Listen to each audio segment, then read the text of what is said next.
All right, fastest 15 minutes on social media, fastest 15 minutes on the internet. My name is Judson Powell. Um, so, like a lot of stuff's been going on besides the coronavirus, and especially today. Byron Allen, who was suing Comcast for a lot of money. I don't recall how much money it was, but the money doesn't matter. What matters is that it's a real blow to our civil rights, in fact, to everybody's rights, not just black folks, because now it kind of set the bar for discrimination lawsuits higher than it was prior to this case. And basically, what the court said was that um, basically that from now on you have to be able to pass the but-for test. And the but-for test is a common legal principle test.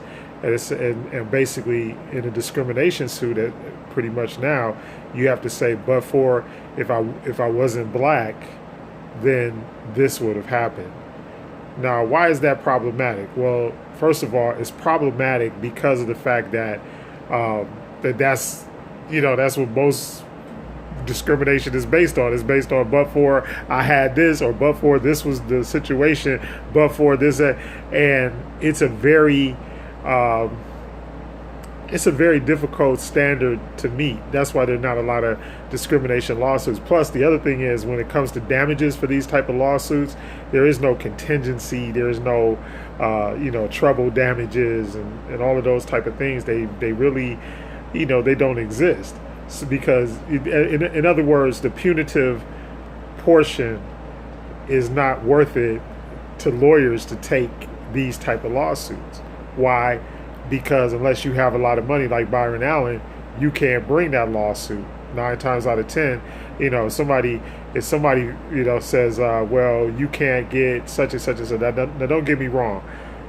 The Civil Rights Act, it was more so of what was it, 1668.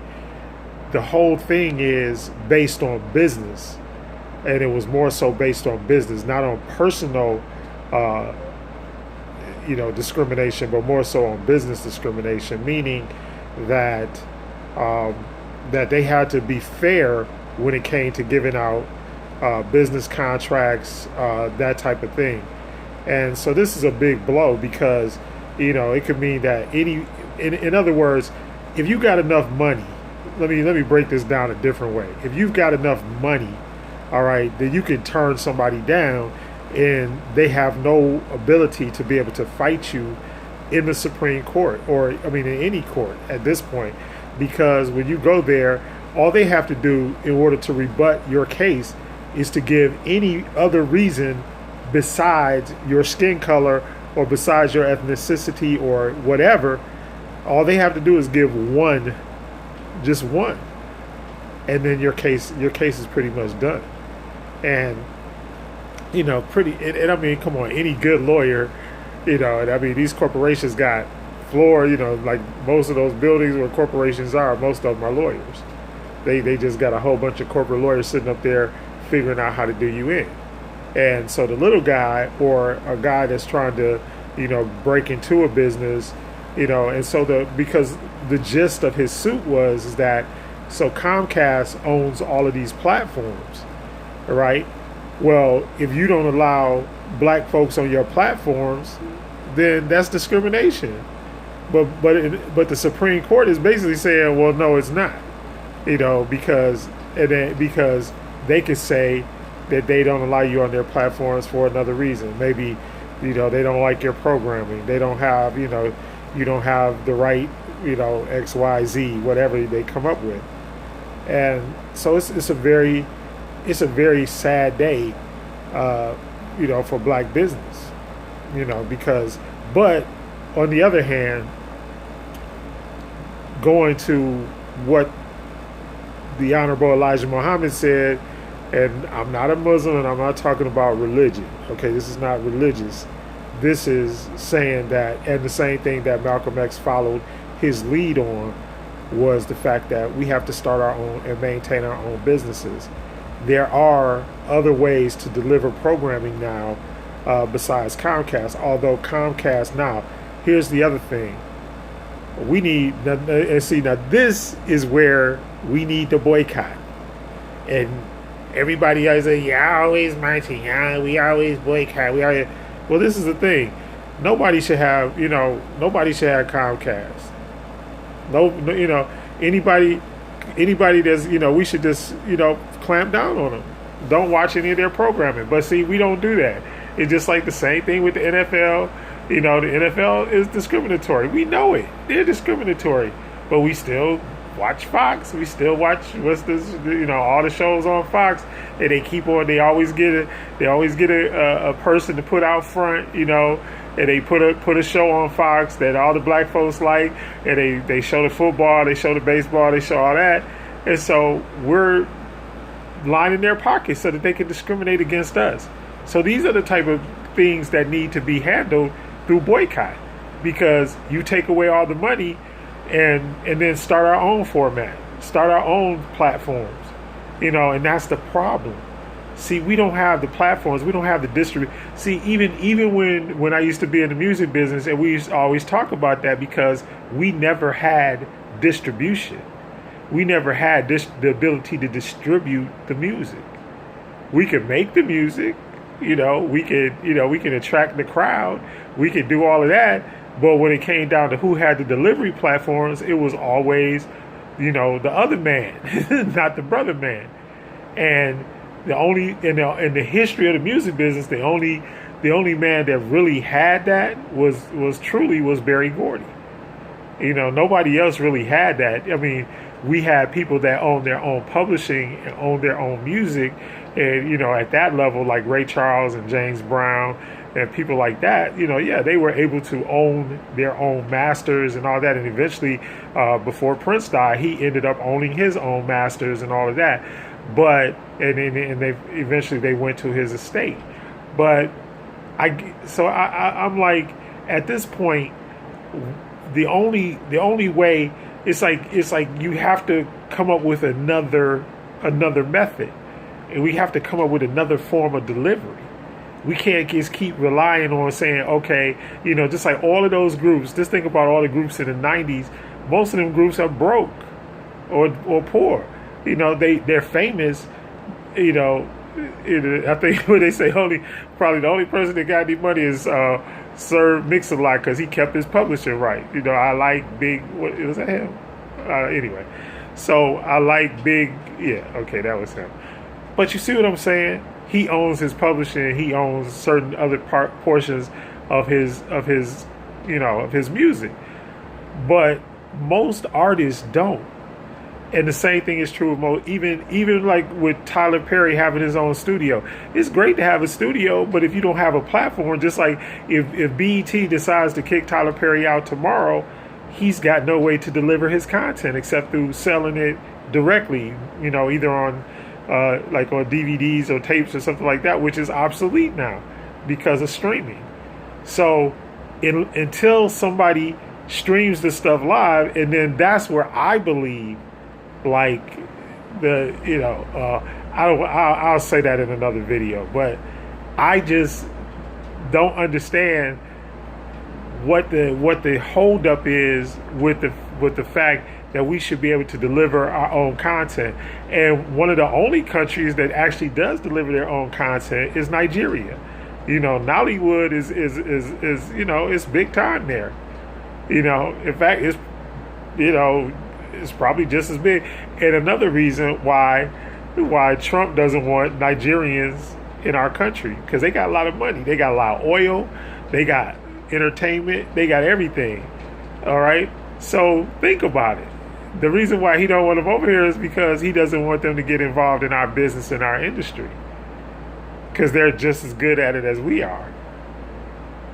so that's one way to keep people out your business, right? So I feel very bad for Byron Allen.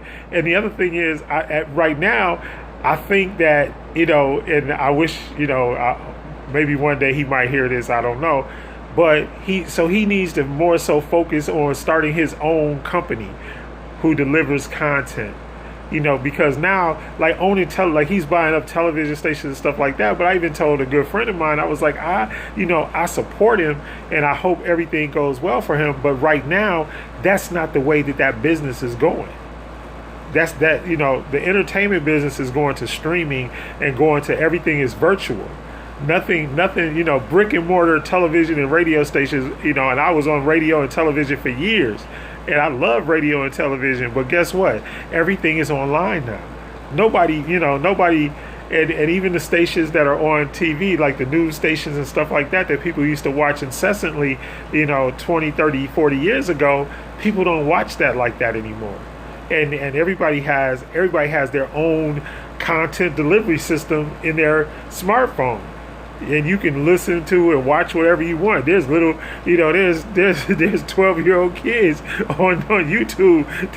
And I'm talking like legitimate stuff. You got kids on there doing crazy stuff, sitting up there eating pizzas and got 10 million viewers. So you got to understand. I guess what I'm trying to say is, even though, and I think the Supreme Court is like definitely wrong. One other point I got to make is that. Elections have consequences, and that's why we got to vote, because the court is conservative, so they're going to do whatever Trump says, whatever the Trump administration wants. That's what they're going to get. And remember, the Department of Justice wrote an amicus brief in this case, against Byron Allen, saying that that they didn't think it was wise for him to have that kind of latitude in the decision, and he lost. So the case was remanded back down to the Ninth Circuit, and what the Ninth Circuit said was basically that you gotta go further than just proving, that it was because you were black, and that's the basis of discrimination. They're just telling you, okay, because if I could deliver the same thing that everybody else can, but you tell me I can't, and you don't have any legitimate reason except for the fact that I'm black, then, what is that? You see what I'm saying? But it's all political. It has nothing to do with with business or being a legitimate businessman, which Byron Allen is. He's a tremendous, great, businessman. So, anyway, like I said, it's a bad day for our civil rights, because that means that corporations don't have to give us an even shake, and now they don't have to give us they can legally not give us an equal shake. They can legally do it now, and the law backs them up, which is horrible. It's reprehensible, really. Come on. So the next step has to be, we have to kick Comcast out, and we got to, I'm telling you, we have to stop doing stuff that's in our own worst interest. We complain about the Trumpsters, okay, because we know that the Trumpsters are always voting against their best interest, because Donald Trump ain't even got their interests at mind, all right? But they keep voting for him. Well, we're doing the same thing when it comes down to these businesses. Whether you realize it or not, but we keep on following the NFL, we keep on following Fox, and I'm not talking about Fox News, but I'm talking about Fox Television. It's all owned by the same parent company, y'all. They all, Rupert Murdoch is making money, all right? And it's the same thing. So we have to find a way to create our own platforms and our own things, because that they're never going to, they're not going to lay down and give us anything. We see that in the fight for reparations. We see that in pretty much everything that's going on. We see that. So we need to start doing for self, and we need to take the money back. Remember, y'all, what is it? It's like we got this $1 trillion that we spend. People keep telling me I'm wrong with that number. They like $1.5 trillion a year into the gross domestic product. But yet and still, none of it stays in our community. None of it goes back to our people. It all goes to other communities and other people. But we need to stop that. And that's something we can do. Hit like, hit subscribe. Judson Powell, Fast 15 Minutes. Fast 15 Minutes is up.